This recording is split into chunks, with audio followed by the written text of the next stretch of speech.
El invitado de esta noche es candidato presidencial del partido Alianza País. Moreno ha sido candidato a la presidencia con esta en 3 oportunidades. Dice que no está en eso de negociar con nadie, porque si bien las encuestas no lo dan como favorito, tiene un compromiso con sus votantes. Acertado o no, ese es Guillermo Moreno, abogado destacado, profesor, ex procurador general de la República y uno de los dirigentes que un amplio sector de la izquierda dominicana propone para dirigir el país. Tuvimos una interesante conversación con él y aquí lo ven. Ya lo vieron ustedes, amigos. El invitado de esta noche es un invitado de lujo, el señor Guillermo Moreno, candidato a la presidencia de la República por el partido Alianza País. Para mí es un placer conversar con usted esta noche. Señor Guillermo, ¿cómo le gusta a usted que uno lo llame? ¿A usted le gusta que uno lo llame Guillermo, que le guste, que le llame abogado, que le diga doctor? ¿Cómo le gusta? Guillermo es lo más franco y lo más directo. ¿Y así lo llaman sus amigos? Sí, bueno, mis amigos me llaman Guillermo, sí, pero normalmente en política me dicen mucho el doctor, me dicen también Moreno, el Ajá. doctor Moreno, eh, pero te voy a confesar algo, Dígame. en el plano íntimo, Ajá. por ejemplo, Aura me dice Guillo, ¿Quién? mi esposa, Aura. Ajá, Aura. Mis hermanas me dicen Guillo también. Digamos que es eh, el nombre de familia que es más común. Ok. Ese es el mote que le han puesto, ¿no? Pero Sí, en buena lid. desde muy pequeño, pero de mucho cariño, tú sabes, tiene una carga de cariño y de afecto Qué bueno. familiar. Mi madre me llama así también. Qué bien, qué bien. Me alegra que además podamos conocer algo de su intimidad. Usted sabe que este programa, siendo honestos, eh, tiene eso. La idea es, yo estoy en mi casa. ¿Usted está en su casa? Sí, ahora estoy en la Ah, casa.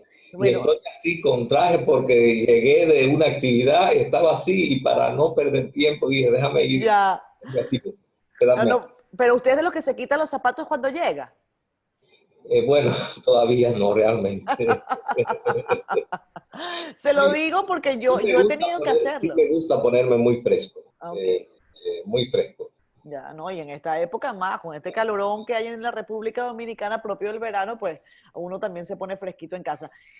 Doctor Moreno, qué gusto que conversemos porque además faltan muy pocos días para las elecciones presidenciales a las que estamos convocados los que residimos en este maravilloso país, los dominicanos. Lamentablemente, bueno, yo soy extranjera, no puedo votar todavía para la presidencia de la República y tengo la fe de que en algún momento yo podré votar así sea por alguna alcaldía. ¿Usted piensa que eso será posible? Eso habría que hacer evidentemente una reforma constitucional, pero no sé si usted coincide conmigo en eso. Bueno, aquí la Constitución permite incluso que determinadas funciones a alcalde puedan ser desempeñadas por extranjeros. No, no, pero yo no estoy diciendo para yo participar, digo No, para pero participar como estoy electora. viendo hasta dónde llega la Constitución nuestra. Ya, Posibilita que un extranjero, después de un determinado tiempo, de unos 10 años de residencia sí. en el país, pueda incluso optar en una comunidad a esos, en esas funciones del gobierno municipal. Pero ¿no cree usted que sería positivo que tal vez los extranjeros que tengan así también mucho tiempo viviendo acá en el país puedan votar, puedan elegir a sus, por ejemplo, a sus alcaldes? Quizás no al presidente de la República, y eso uno lo comprende, pero quizás a los alcaldes, que es el gobierno local, el más inmediato, ¿no? Bueno, esa es una reforma que incluso aquí no se ha planteado. Mm. Sería un tema también, no Sería un deja de... tema calientísimo. Sí, claro, claro. Sobre todo porque como somos una isla compartida por dos países y además se da la realidad de que muchos extranjeros no tienen un estatus legal definido, Correcto. entonces siempre podría ser un tema de conflicto. Lo que sí puede ser es que los extranjeros en este país, después que adquieran la nacionalidad dominicana, Ujú. que por tanto hayan hecho la opción por nuestra república, Sí. entonces haya la facultad de que puedan postularse a determinadas funciones, no solamente a votar. Así es.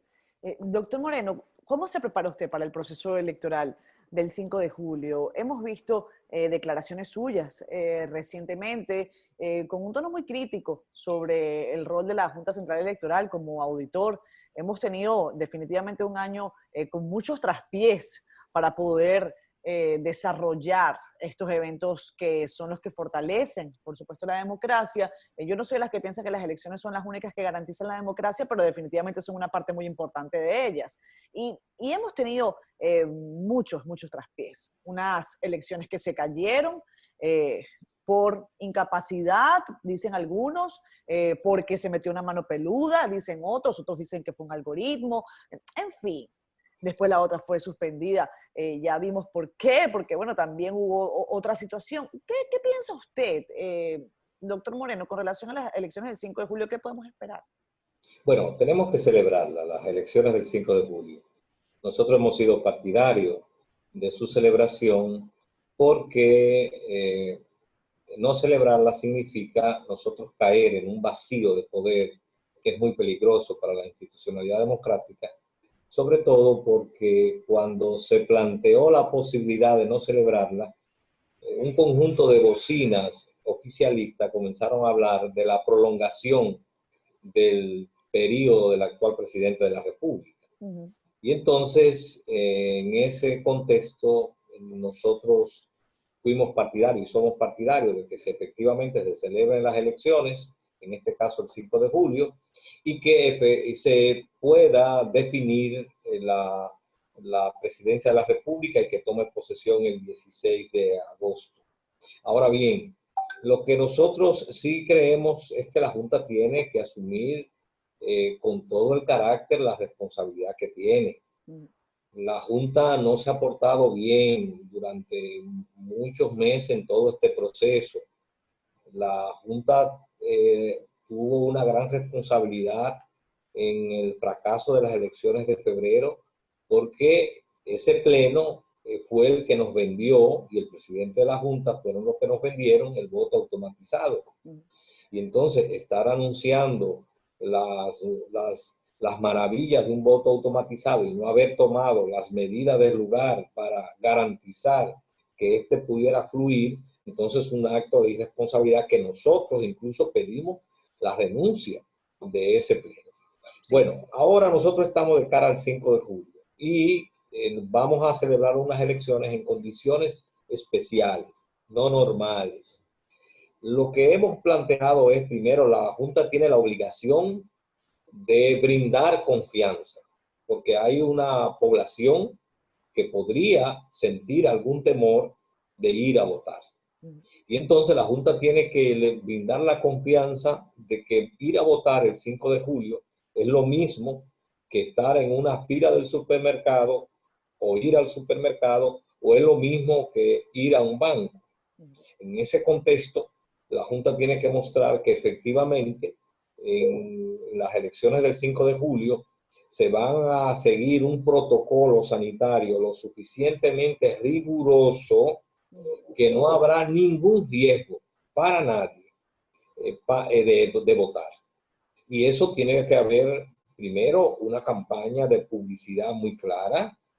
Debe, incluso nosotros cuando fuimos a una reunión del Pleno, que se reunió con todos los presidentes de los partidos, o con una parte de los presidentes, una de las cosas que sugerimos es que esa campaña de confianza que debe dar la Junta debía ser encabezada y explicada por epidemiólogos, por médicos de prestigio, que le brindaran a la sociedad dominicana la garantía de sus conocimientos de que efectivamente se puede votar el 5 de julio en una fila, guardando la distancia física, llevando las mascarillas y además de eso, utilizando las medidas de higiene y que no había ningún riesgo.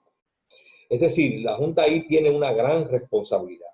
Ahora bien, eso es lo sanitario. La otra responsabilidad es que la Junta tiene que garantizar la legalidad electoral.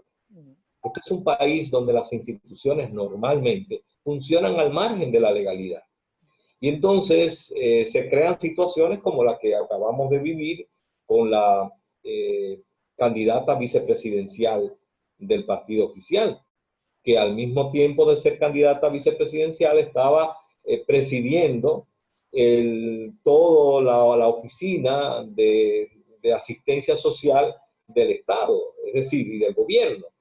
Y entonces nombrada, función esta que estaba ejerciendo, no por su condición de vicepresidente, sino porque había sido nombrada por un decreto del Poder Ejecutivo. Y en esa virtud, la Junta debió exigirle que debía renunciar a la función del gabinete social. Ustedes se lo solicitaron a la Junta Central Electoral. ¿Y qué Solicitamos, dijeron los representantes de la Junta? La Junta es muy sometida al poder oficial. Doctor Moreno, pero vamos a hablar en términos claros. Pero vamos ¿Cómo? a hablar en términos claros y llanos. Decir, la Junta está supeditada al poder. Vamos a hablar en términos claros y llanos. Usted como presidente de un partido político llama al presidente de la Junta Central Electoral, llama a los rectores y le dicen, señores, ¿qué es esto? ¿Y qué le dicen ellos? Bueno, nosotros lo hemos planteado. Lo que pasa es que no todo el mundo asume las funciones con la responsabilidad y el carácter. Y a la Junta le ha faltado responsabilidad y carácter. Yo sé que no es fácil para un funcionario llamarle la atención al presidente o a la vicepresidenta de la República, pero ahí es que se mide el carácter de un funcionario. Cuando cumple la ley, que es su primer deber, hace cumplir la ley, no importa que quien sea el que le esté violando, porque de eso se trata. En la aplicación de la ley no hay distinción, no puede haber privilegio. Tiene que haber, esta debe aplicarse igual para todos. Entonces, en eso es a lo que nos referimos, que además de todo el tema del protocolo sanitario, la Junta tiene ahora que garantizar la legalidad electoral. Y en ese sentido, tiene que garantizar unos mínimos de equidad.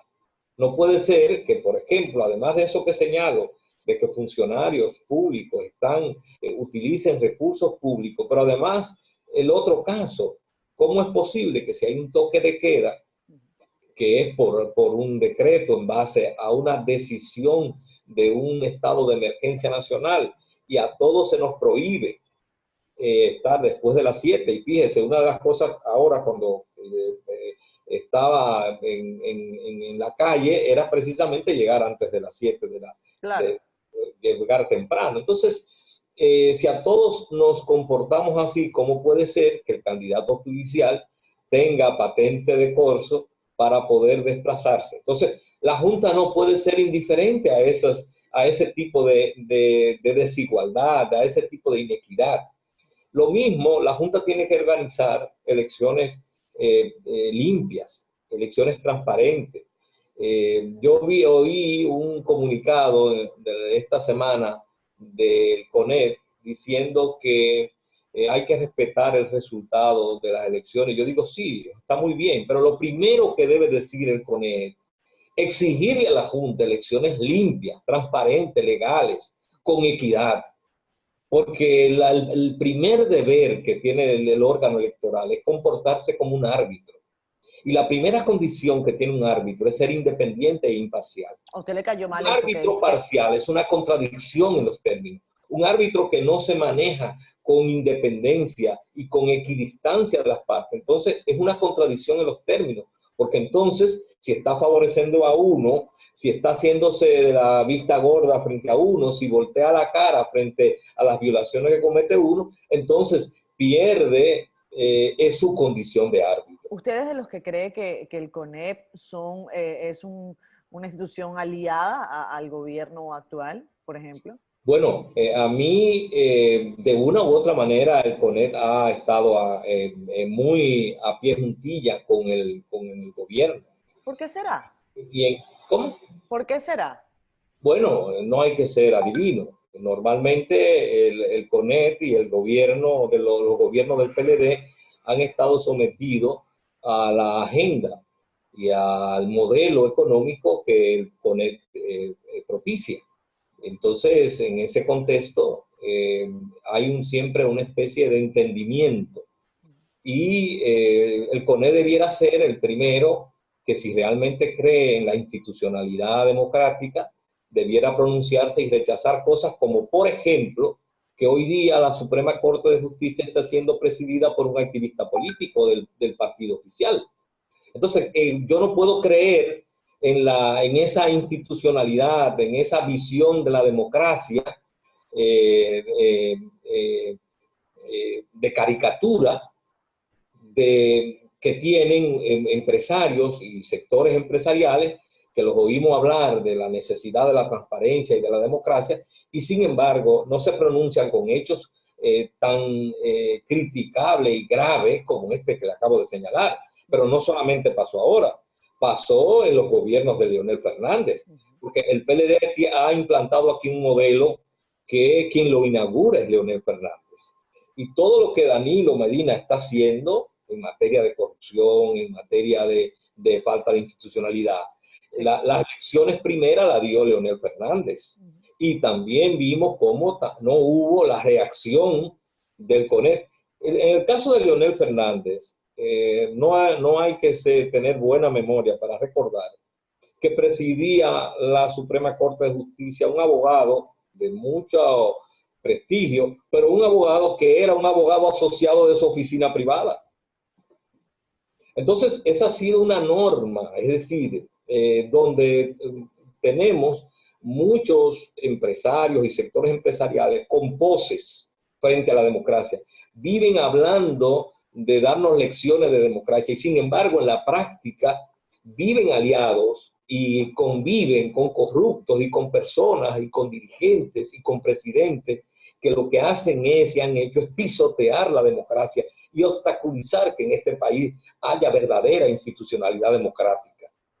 Por eso, porque yo digo cosas así, es que no me invitan a los debates, entre otras cosas. ¿Y no será por eso también, doctor Moreno, que por eso tal vez usted no logra conquistar a algunos empresarios que tal vez lo ayuden a fortalecer esa candidatura? Porque usted ha sido candidato a la presidencia 3 veces y bueno, tal vez en este juego de la política, no estoy diciendo yo si eso está bien o mal, estoy diciendo que hagamos el análisis aquí como los locos, ¿no? Tal vez esas posiciones le hagan difícil concertar algunas amistades que son necesarias en un país como la República Dominicana.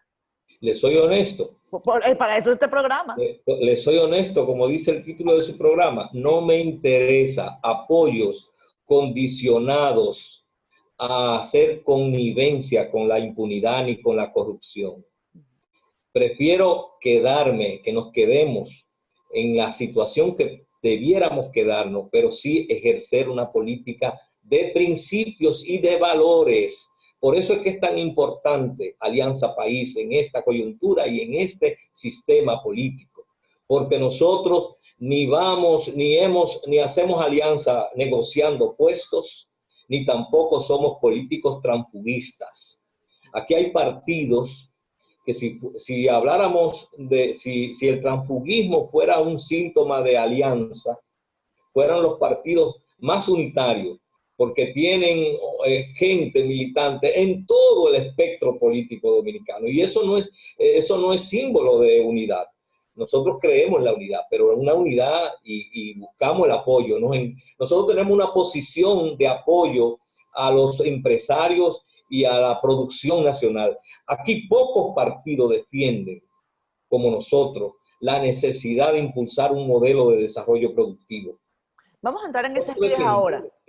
Ahora, sí, defendemos un modelo de desarrollo productivo, pero empresarios responsables, no solamente responsables en su producción, que respeten el medio ambiente, sí, que respeten las comunidades donde están, que si son productores agropecuarios no envenenen los ríos con insecticidas, que si son minas que no echen cianuro para dañar la fauna. Nosotros creemos en un modelo de desarrollo productivo, pero con responsabilidad.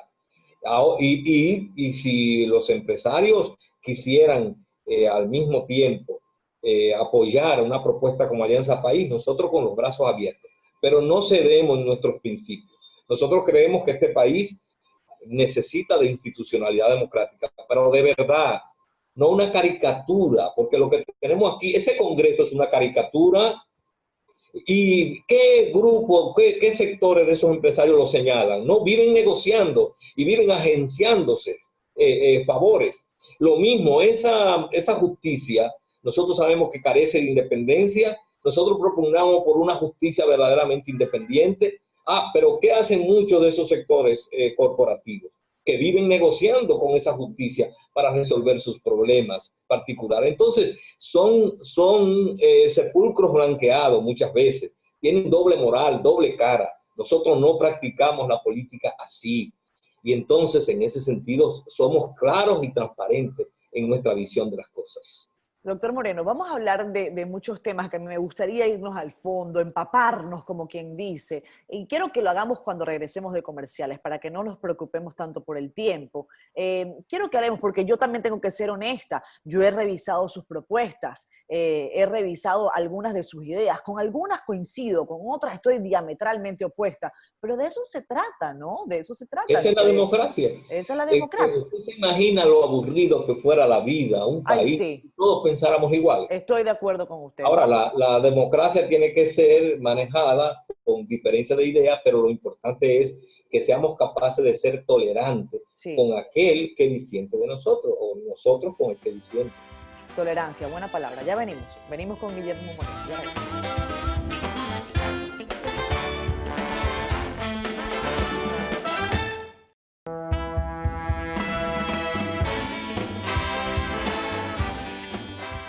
Regresamos, esto es Siendo Honestos. Guillermo Moreno, el doctor Moreno, como lo llaman desde el punto de vista catedrático, más formal, el Guillo, como lo llaman en su casa, Guillermo, como lo voy a llamar yo de ahora en adelante. No él, sino él no, Guillo. Sí. Bueno, el Guillo se lo puse yo. Sí. Doctor, mire, yo le voy a preguntar, porque decía antes de irnos a comerciales, que nosotros podemos, desde la perspectiva de la construcción de la democracia, tener posiciones distintas, con distintos representantes y sobre todo desde la perspectiva de las ideas. Y usted comentaba que usted no necesita hacer alianzas, por ejemplo, con personas que defiendan la corrupción. Y dice usted, textualmente, voy a sacar un link del Listín Diario, en donde usted decía, Guillermo Moreno dice que su candidatura no es financiada ni por narcos ni por corruptos. ¿Y el resto sí? No, yo afirmo como no es financiada mi candidatura. Okay. Ahora, en la República Dominicana, esto no es algo extraño. Nosotros sabemos, por ejemplo, si nosotros revisamos los dos periodos del 2004 al 2012 de Leonel Fernández, nos vamos a encontrar que una parte importante de esas candidaturas fueron financiadas por corruptos. Y en ese sentido, a eso me refiero. Y no solamente eso, sino que además de eso, a esas candidaturas, en cada uno de esos momentos, se le garantizó impunidad. Aquí tenemos el caso de que la Suprema Corte de Justicia, a una actividad que había desarrollado el que ahora es senador de San Juan de la Maguana, Félix Bautista, que se había apropiado de una fortuna que mal evaluada estaba en 27,000 millones de pesos, el que la Suprema Corte de Justicia le dio una sentencia que hizo esa sentencia su certificado de propiedad, porque además el procurador del momento no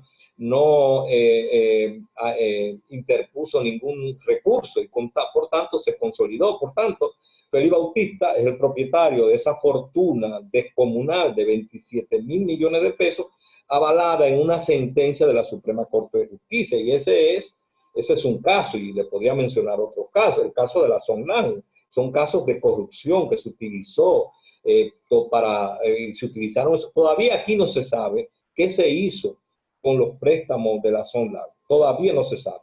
Claro que sabemos, se utilizó en las campañas de Leonel Fernández. Pero además le digo algo. Cuando yo hablo del narcotráfico, le voy a plantear dos casos. El caso de Quirino. ¿Usted cree que alguien en la República Dominicana frente al debate entre Quirino y Leonel Fernández, de que uno dice que le dio un dinero y otro, ¿usted cree? ¿Qué usted piensa que piensa la sociedad? La gente no piensa que está hablando mentira, Quirino. Es decir, lo mismo le puedo decir del caso de César el Abusador. que es el caso de este gobierno, en el cual efectivamente una persona vinculada con la actividad de lavado y el narcotráfico tuvo una participación extraordinaria en esa campaña. Entonces, nosotros nos conocemos aquí. Es decir, la candidatura de Alianza País no está financiada ni por corruptos ni por el narcotráfico. Decía yo recientemente, sí. Ninguno de ellos dos resiste una investigación seria que haríamos en un gobierno de Alianza País. No la resiste. Ninguno de ellos dos se refiere a usted, a Leonel Fernández y a Danilo Medina. Claro, y a Danilo Medina. No resisten una investigación seria y hecha por Alianza País desde la dirección del Estado. Entonces, cuando nosotros decimos eso, lo decimos por eso. Ahora, lo que estamos diciendo es que nosotros ni aceptamos ni somos financiados por corruptos, porque luego el precio de aliarse con corruptos es que luego hay que garantizar la impunidad. Ni tampoco recibimos recursos del narcotráfico, porque luego hay que darle protección a los narcotraficantes que financian campañas. Ni tampoco nos financian grupos corporativos que luego, de empresarios corporativos, que luego nos quieran imponer su agenda. Por eso decimos que nuestra candidatura es la que tiene la independencia y las manos limpias para poder enderezar este país, porque no tenemos esos compromisos que sí tienen esos candidatos que he mencionado. Decía yo recientemente en un análisis, no recuerdo en qué escenario ni en qué programa, creo que fue posterior al debate que se llevó, que no fue debate nada, que fue una exposición de ideas y de propuestas de 3 candidatos a la presidencia de la República: Luis Abinader, Gonzalo Castillo, Leonel Fernández, a la AIRD. En ese escenario hacía yo el análisis de que no sentía un divorcio desde el punto de vista de la promoción del concepto económico, de cómo debía ir la República Dominicana entre esas propuestas. No siento yo un divorcio entre las propuestas económicas de Abinader, Leonel Fernández y Gonzalo Castillo. Ahora, cuando yo leo su idea, su programa, veo una situación distinta. Usted dice que sus adversarios, y esto lo cito, responden a corrientes neoliberales y que han hecho del Estado un juguete en el poder de élites oligárquicas y han convertido los derechos económicos y sociales de la población en mercancías y en fuente de privilegios e injusticias. Si sus adversarios responden a corrientes neoliberales, ¿a qué corriente, no voy a decir responde Guillermo Moreno, sino a qué corriente pertenece usted? Bueno, nosotros tenemos una visión del desarrollo y de la economía que, digamos, que encuadra más en una visión afincada en el desarrollo, en el impulso de la producción nacional.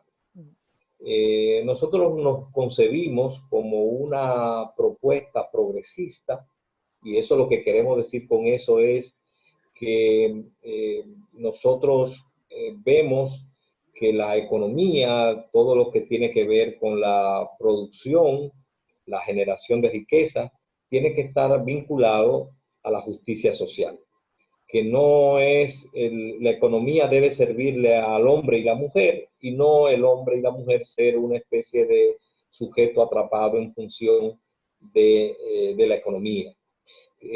Insistimos mucho en que la dirección de nuestra sociedad no puede descansar en esa visión neoliberal que nosotros identificamos que se ha impuesto en la República Dominicana.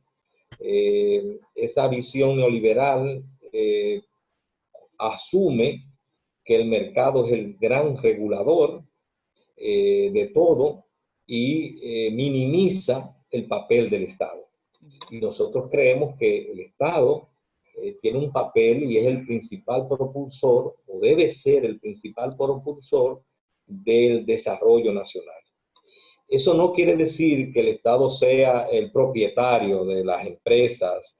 No estamos hablando de un capitalismo de Estado. Estamos hablando de que el Estado debe definir políticas y debe jugar un papel en el impulso del desarrollo nacional. Por ejemplo, para nosotros, el desarrollo, lo que aquí hay en la República Dominicana, es un modelo de crecimiento macroeconómico. Correcto. Todos los años hay un crecimiento macroeconómico, pero ese crecimiento macroeconómico no es desarrollo.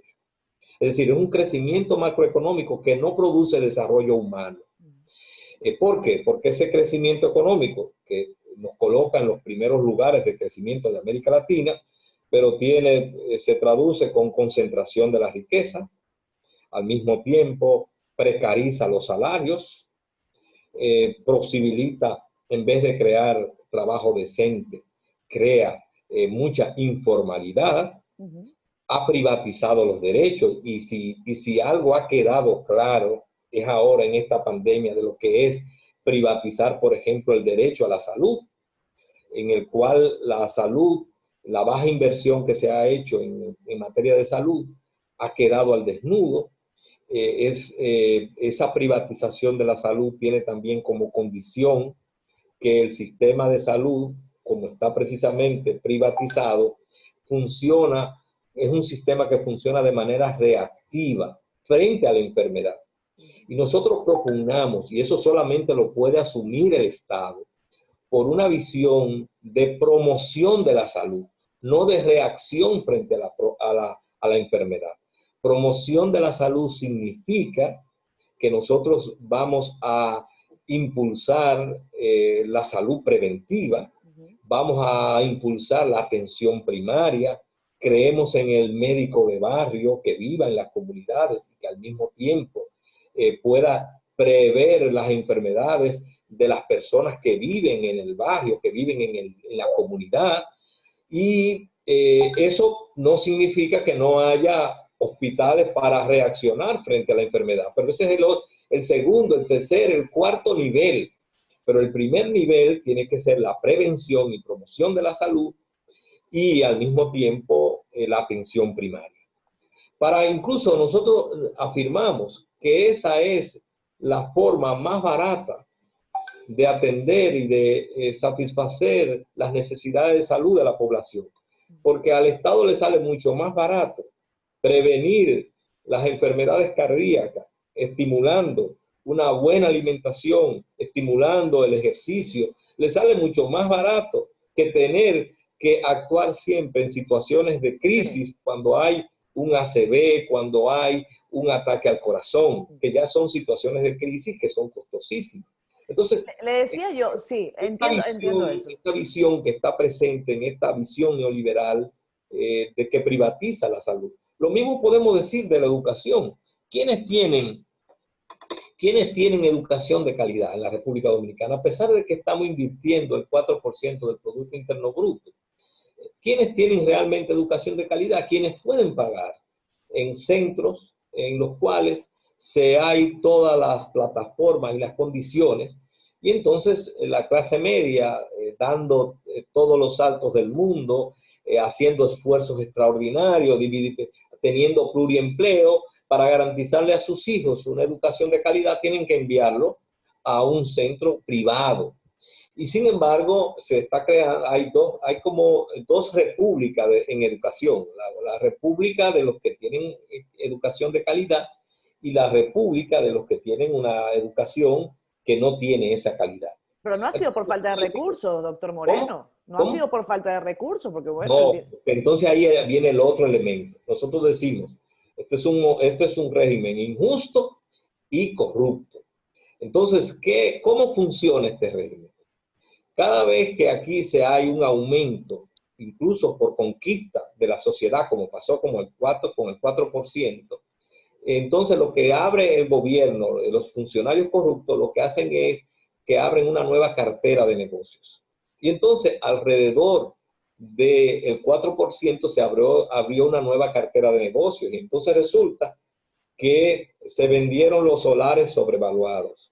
Ha habido mucha corrupción en la construcción de escuelas. Fíjese que el mayor énfasis ha sido en la construcción de escuelas. Sí. Y hoy día nos encontramos con la realidad que no se invirtió los recursos en digitalizar la educación, en tener plataformas digitales, no porque alguien pudiera prever la pandemia, sino porque ya era parte necesaria para poder impartir una educación de calidad. Por eso en los colegios privados, sin saber que venía o no pandemia, había una plataforma digital y por eso pudieron aprovecharla y montarse en ella de una vez. También son otros maestros. El tema de los maestros se ha discutido mucho. Claro, pero también ese es otro aspecto. Una de las inversiones principales que debió hacerse con el 4% es precisamente en la capacitación docente. No solamente en los contenidos, sino también en manejar todo lo que es la tecnología de la información y la comunicación. De tal manera que, porque uno de los grandes contrasentidos que hoy tenemos en la educación, sobre todo pública, pero no solamente se da en la escuela, se da incluso en las universidades, es que los estudiantes manejan mejor la tecnología de la información y de la comunicación que los profesores. Entonces, ahí hay una contradicción, porque cuando resulta que si el profesor, el docente, está más atrasado tecnológicamente que el alumno, no tiene la autoridad de vida sobre el alumno. Claro. Y además tienen muchas veces dificultad para poder utilizar ese recurso tecnológico de manera eficiente, porque el estudiante sabe, lo maneja mejor. Yo fui decano de una facultad y recuerdo hace ya unos años, y recuerdo que cuando comenzaba todo el tema de la tecnología, del internet, había profesores que querían que se le prohibiera a los estudiantes el acceso. Entonces yo les decía, pero imagínense que le hubiéramos prohibido cuando Gutenberg que se imprimieran los libros. Nosotros no podemos ir en contra del avance. ¿Y que los profesores hubieran exigido? No, hay que seguir con los copistas, copiando a mano los libros. No, ya se había inventado la imprenta. Lo que tenemos es que a partir de esto, nosotros ver cómo entonces aprovechamos. Ahora es un gran aporte que los estudiantes tengan la posibilidad de investigar en Google y puedan conectarse con cualquier biblioteca del mundo. Pero necesitamos profesores que manejen esa tecnología y que puedan entonces dirigir el conocimiento para que a partir de esas realidades que los estudiantes pueden acceder a a las grandes bibliotecas. Doctor Moreno, mire, como este espacio me obliga a mí a tener que interrumpirlo, porque es que cuando estamos más cerquita es más fácil, porque yo te le hago una seña o al invitado y es más sencillo yo poder preguntar. Pero mire, para sumergirnos en el tema de cabeza, donde yo quiero llegar con el asunto del tema ideológico fundamental, a mí me interesa saber lo siguiente. Yo como ciudadana extranjera, cuando llegué a la República Dominicana, noté que hay un amplio sector del pueblo dominicano que tiene una particular inclinación hacia las ideas progresistas o de izquierda, ideas de esta índole. Sin embargo, en la República Dominicana los gobiernos de izquierda, o al menos las propuestas de izquierda, no logran cuajar. Y yo quiero que usted me explique qué es lo que pasa, porque entiendo yo, después de que he leído su programa, que usted tiene un programa fundamentalmente de izquierda. Sí, es un programa, yo digo, de progresista, porque muchas veces el concepto de izquierda tiene muchos matices, entonces hay que estar explicándolo. Sí. Pero indudablemente es una propuesta que no es de derecha. Nosotros no tenemos ni una visión, ni una... Es fácil decir que no es de derecha, pero es difícil decir que es de izquierda. ¿Por qué? Porque hay muchísimos matices. Doctor Guillermo, no me diga eso. Hay muchísimos matices. También hay matices de la derecha. Pero claro. Pero bien, es un programa progresista con un perfil de izquierda, ¿verdad? Evidentemente. Sí. Ahora bien, ¿por qué es tan difícil? Bueno, en esta conversación hemos visto algunos elementos. Es decir, nosotros estamos atrapados en una democracia electoral donde no hay ninguna garantía, no hay garantías, no hay reglas del juego. Alianza País, por ejemplo, hay 4 partidos que reciben el 80% de los recursos públicos. En la República Dominicana, no, en la Junta Central Electoral y en los órganos electorales, no solo esto, ha sido una tradición en la mayoría de los casos, no ha intervenido frente al uso abusivo de los recursos públicos. En la República Dominicana se ha impuesto un sistema electoral clientelista. Incluso nosotros lo estamos viendo. Ahora cuando vino la pandemia, Doctor Moreno, perdón, antes de que usted me siga. ¿Usted ve bien que partidos que sacan 5% tengan la misma capacidad de financiamiento que partidos que logran el 60%? Bueno, lo que pasa es que la pregunta es previa. ¿Por qué hay partidos que se le hace difícil poder sacar más del 5%? Y Sí, es pero porque no es un tema nada más económico. hay un sistema elaborado, electoral, con mucha inequidad. Por ejemplo, esos partidos que reciben el 80% de los recursos, sus candidatos reciben el bajilito y el cofrecito. Y una parte de ellos tienen el control del Estado. Y no hay un órgano electoral que le ponga límite al uso de los recursos públicos para hacer clientelismo. Lo estamos viendo ahora, en medio de la pandemia. Es decir, en un momento de una crisis como la sanitaria, como la que tenemos, nosotros como Alianza País propiciamos la formación de redes solidarias en las comunidades. No a nombre de Alianza País, sino que las comunidades se organizaran y se elaboraran formas solidarias de colaboración. Porque nosotros no practicamos el clientelismo. Uno. Dos, nosotros lo que sí planteamos es que nuestra misión como partido de oposición no era entrar en una competencia de quién da más, sino de exigirle al gobierno y al Estado que cumplieran con sus responsabilidades y obligaciones frente a la pandemia.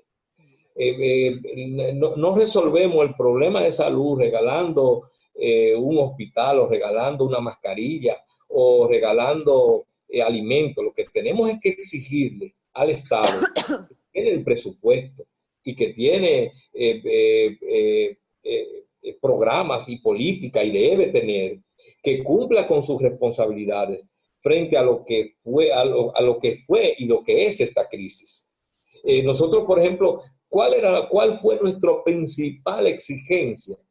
No fue nosotros ponernos a hacer pruebas, fue exigirle al gobierno que hiciera la prueba masiva y gratuita, que era la única forma de contener la pandemia, de evitar de identificar los focos de tal manera que se pudieran ir aislando. Esa es nuestra misión como partido de oposición. No era nosotros ponernos a sustituir el Estado. Usted se está diferenciando de pleno con el PRM. Es que nosotros somos Alianza País, la diferencia. Y nosotros somos la diferencia porque además hacemos política desde una visión y desde unos principios. Y en ese contexto nosotros queremos crecer, pero queremos crecer que la gente sepa y crea y conozca lo que es la forma de actuación de Alianza País. Nosotros no queremos engañar a nadie. Por ejemplo, el que vota por Alianza País sabe qué significa su voto. Su voto significa, en primer lugar, que vamos a impulsar un modelo de desarrollo productivo, que va a afincarse no solo en factores externos, sino en el impulso de la producción nacional, la agropecuaria, sí, la manufactura. Ahora que usted dice eso, perdón que lo interrumpa, porque para hacer el programa de esta forma también, estamos en pandemia. Imagínese que usted es presidente de la República el 16 de agosto, además celebra su cumpleaños porque usted nació el 15. Imagínense que usted es presidente de la República el 16 de agosto, estamos en pandemia, COVID-19, las arcas del Estado están bien golpeadas, porque podemos hacer un análisis sobre eso, pero el asunto es que no hay suficiente recurso. ¿Endeudamiento de qué manera? ¿Usted lo ve cómo?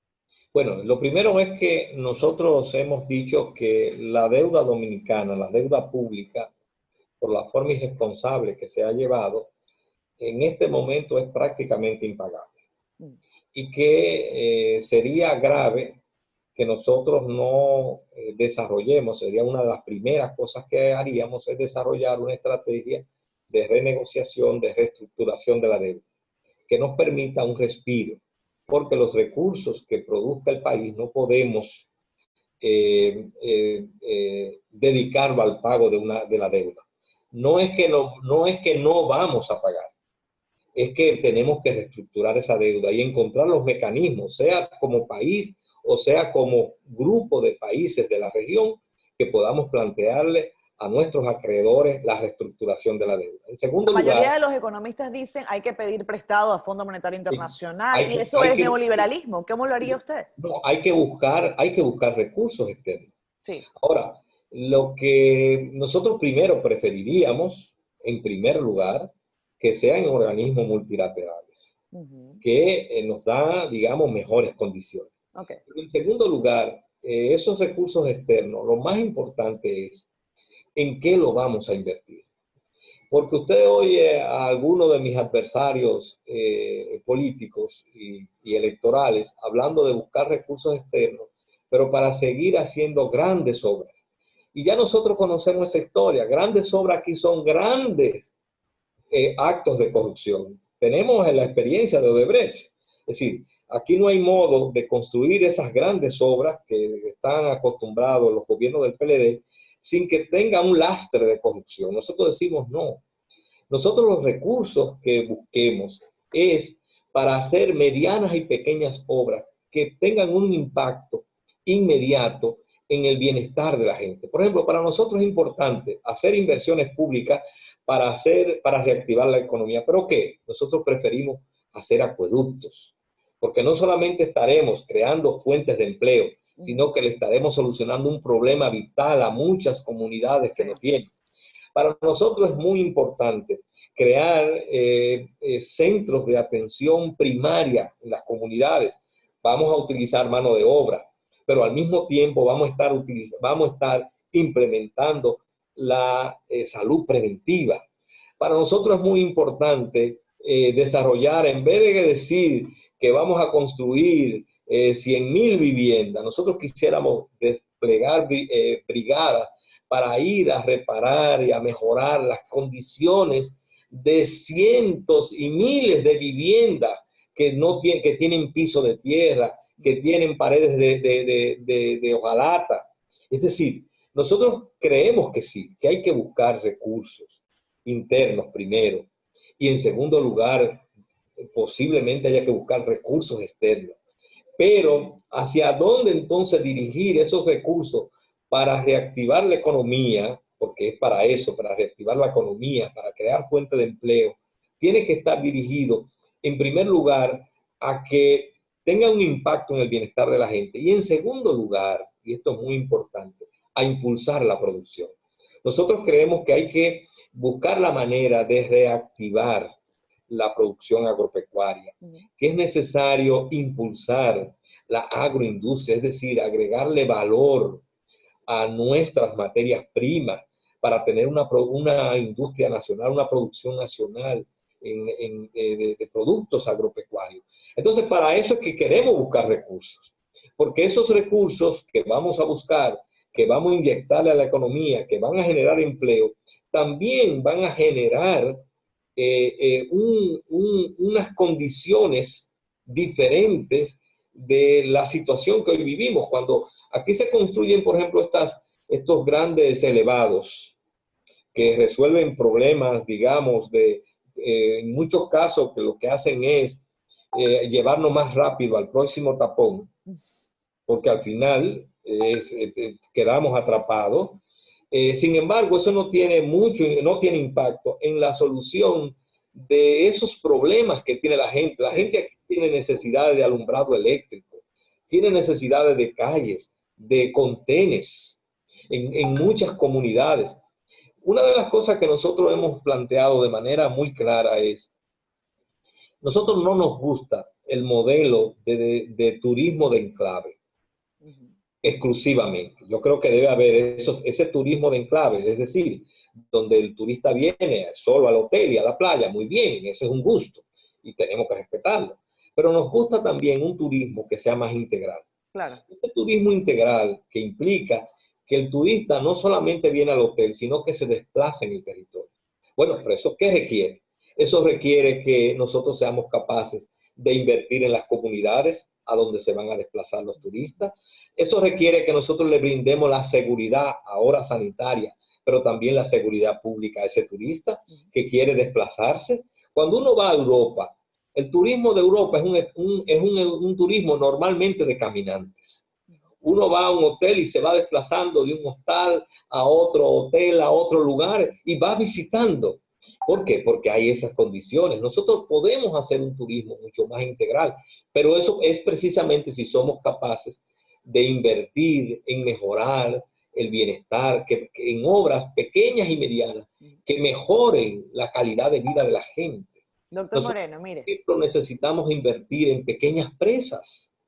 ¿Por qué? Porque las pequeñas presas tienen grandes ventajas. No solamente son un mecanismo de conservar el agua para la producción, Sí. también son fuentes de producción de energía eléctrica.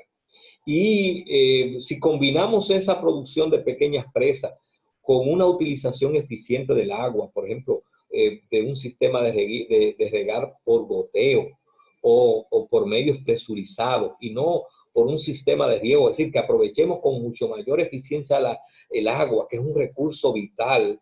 Si nosotros invertimos en esto, estamos realmente impulsando un desarrollo nacional y no un crecimiento macroeconómico que lo que hace es todos los años concentrar más la riqueza del país.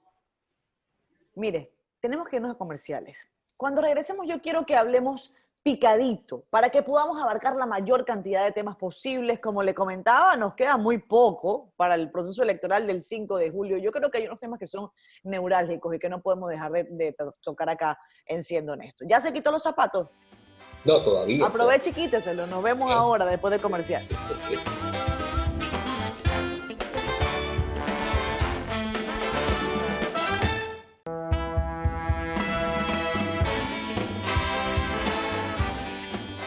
Pues regresamos con más. Esto es Siendo Honestos. El doctor Guillermo Moreno, candidato a la presidencia de la República por Alianza País, nos ha concedido el honor de conversar con él esta noche. Tenemos muy poquito tiempo, doctor Moreno. Yo no quiero dejar de preguntarle, en el caso suyo específico, posiciones que ahora mismo están siendo muy debatidas. Hay un titular de la agencia EFE con relación a una información que surgió hace ya 2 semanas, y fue la muerte de George Floyd en Estados Unidos. En la República Dominicana hubo una protesta frente al Parque de Independencia, hablando de que las vidas de las personas negras importan. Black Lives Matter es el eslogan que han utilizado en Estados Unidos. Y este titular de EFE, ojo lo que dice, ¿no? Dice, racismo dominicano, un odio ultranacionalista dirigido a la piel del haitiano. Es un titular duro, y hace una serie de consideraciones la reportera sobre el relato de una ciudadana haitiana que fue discriminada en la República Dominicana. Ella cita un caso particular. ¿Cuál es su perspectiva al respecto? Racismo en República Dominicana, sobre todo en tiempos como estos, ¿no? Bueno, realmente hay muchas conductas discriminatorias y racistas, no solamente en República Dominicana, en todo el mundo. Y lo importante en esto es que cada vez hay más conciencia de parte de la ciudadanía, de parte de los hombres y mujeres, de que el racismo, como toda forma de discriminación a la mujer, a las preferencias sexuales o en todo caso al hecho de que a la religión, hay personas que son de credos religiosos distintos, cualquier tipo de discriminación tiene que ser rechazado. Nosotros tenemos que ser capaces de tener la capacidad de tolerancia frente al que es distinto o piensa distinto. ¿Pero usted cree que en República Dominicana hay un racismo que llega al tuétano? Hay determinadas prácticas, digamos, de discriminación, que son, que tienen manifestaciones incluso. Ahora, no creo que en la República Dominicana, digamos, que haya un comportamiento cotidiano, recurrente, permanente en su desenvolvimiento de racismo. Ni que haya una política racista. ¿Cómo? Ni que haya una política. Ni que haya tampoco una política institucionalizada de ese. Hay comportamientos, sí, de personas, de grupos, sí, que tienden a discriminar al otro por el color de su piel.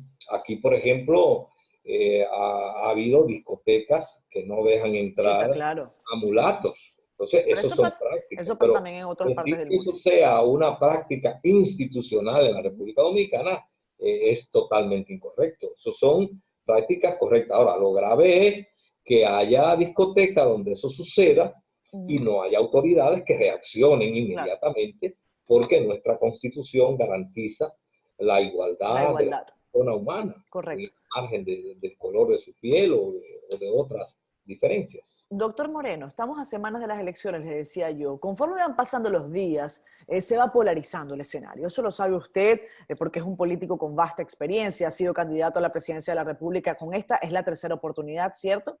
Sí. Si la situación se polariza, muchos se preguntan por qué Guillermo Moreno no apoya a Luis Abinader en el caso, porque estamos hablando de candidatos de oposición. Bueno, lo que pasa es que eso tenía su momento y en su momento no sucedió. En alguna forma, ese candidato, el Luis Abinader y el PRM, prefirieron hacer causa común con el sector de Leonel Fernández. Por eso llevan una serie de candidaturas pactadas. Y nosotros ahí entonces no cabemos. O sea, ¿usted cree que Leonel Fernández en todo caso apoyaría a Luis Abinader en segunda vuelta? No, porque yo no me ocupo de interpretar el pensamiento de él. Lo que sí le digo es que eso fue, desde mi punto de vista, un error político, porque el PRM desarrolló un discurso que nosotros coincidimos durante mucho tiempo. Sí. Incluso veíamos posibilidades reales de acercamiento, un discurso para sacar al PLD del poder. Pero inmediatamente se dio la división. Sí. El PRM hizo una diferenciación entre el PLD que encabeza el oficial y el PLD que juega a la oposición. Y para nosotros solo hay dos PLD. Leonel Fernández tiene tanta responsabilidad en esto que nosotros llamamos el régimen corrupto e injusto que ha impuesto el PLD por casi 20 años. Leonel Fernández es responsable de 3 de los 5 gobiernos. Por tanto, para nosotros, precisamente luego de la división, lo que nosotros propugnamos porque era el momento de unificar las fuerzas democráticas, progresistas, liberales, para aislar aún más a ambas facciones, a la facción de Danilo y a la facción de Leonel Fernández. Doctor Guillermo Moreno. Que entre ellos no hay diferencia. Si usted habla de corrupción, los dos han hecho gobiernos corruptos. Sí. Si hablan de endeudamiento público, los dos han hecho el más irresponsable endeudamiento público. Si usted habla de neoliberalismo, Leonel fue el que instaló aquí el neoliberalismo. Doctor Moreno. No hay forma de hacer diferenciación entre... No hay forma de que yo pueda continuar este programa porque se me acabó el tiempo. Se me acaba el tiempo. Me encantaría seguir conversando con usted, pero el tiempo es una cosa muy odiosa. Y lamentablemente, si yo no despido el programa, me voy a quedar acá sin batería del Zoom. Y ya usted sabe cómo son estos asuntos, estos afanes ahora de la nueva tecnología del COVID. Yo le deseo mucha suerte en lo que queda de campaña. Muchísimas gracias a usted. Que tal vez muchas veces no se preocupe, no se preocupe. Estamos a la orden. Quise ser honesto contigo, sí. Eso me alegra mucho. Aproveche y dígame con qué música nos vamos. Nos vamos con eso. ¿Con cuál música me tomaste fuera Dígame usted una canción que a usted le guste. ¿Cuál es su canción favorita? No sé. Bueno, a mí me encanta mucho la música de Silvio Rodríguez. Ajá. Silvio Rodríguez. Me gusta mucho la de John Manuel. Podría ser una canción de John Manuel. ¿Nos vamos con John Manuel Serrat? Sí, puede ser una canción de John Manuel Serrat. Nos vamos con John Manuel Serrat. Buenas noches, doctor Moreno. Muchísimas gracias por habernos acompañado. Igual, muchas buenas noches a ti. Saludos a su familia. Hasta luego. Gracias, igual a la Gracias, doctor Guillermo. Muy amable.